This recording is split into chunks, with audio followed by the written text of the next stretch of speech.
In agribusiness, when will farmland values peak out? It's really anybody's guess. Last month, the Federal Reserve Bank in Chicago, which covers the heart of the Corn Belt, said they expect to see farmland values continue to rise through this financial quarter. Farm Director Al Pell has more in analysis. Brian Basting from Advance Trading is our guest, and you're located in Illinois, where it seems like land prices have been selling at extremely high prices. Off camera, you gave me a couple of examples recently of land prices, and then I'm going to ask you, where do you think land prices are going to go in the future? We continue to see land prices move higher, Al. We've heard instances of $12,000 sale or a small farm, $14,000 for a small farm. Those prices appear to be directly related to the commodity prices. When you look at $6 plus corn, $13 plus soybeans, there's a lot of producers out there who have been fortunate enough to experience very good years. They have plenty of financial backing to go out there and bid for those land. Now, whenever you talk about those land prices, you're not talking about land for development. You're talking about land that is in agriculture and going to agriculture. And the implication of this is, how long is it going to last? Do you have any idea?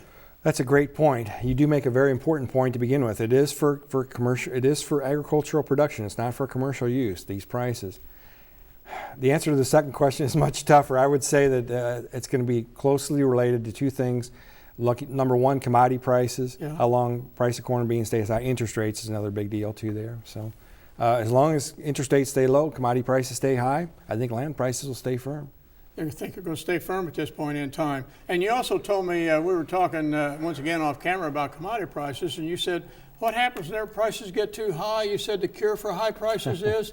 Cure for high prices is high prices. I think you think that's going to happen a lot? I think that eventually it will. Yeah, we just don't know where. But I think that the commodity prices will encourage more production, will discourage usage. Eventually commodity prices are going to break. I just don't know how high they'll be before that happens. And the other thing you realize is when those land prices go up, that land's more valuable. So even if you own it and you're going to figure out on your bottom line sheet that's worth so much to you, if you have to rent it off of somebody else, it's worth more to them. Well said. That's exactly what you got to consider, even if you're a landowner, as you described. Okay, thank you very much. Brian Basting, our guest here this morning on Ag Day. Back for more in a moment. To talk with Brian one-on-one, call Advance Trading at 800-664-2314 or head online to advance-trading.com.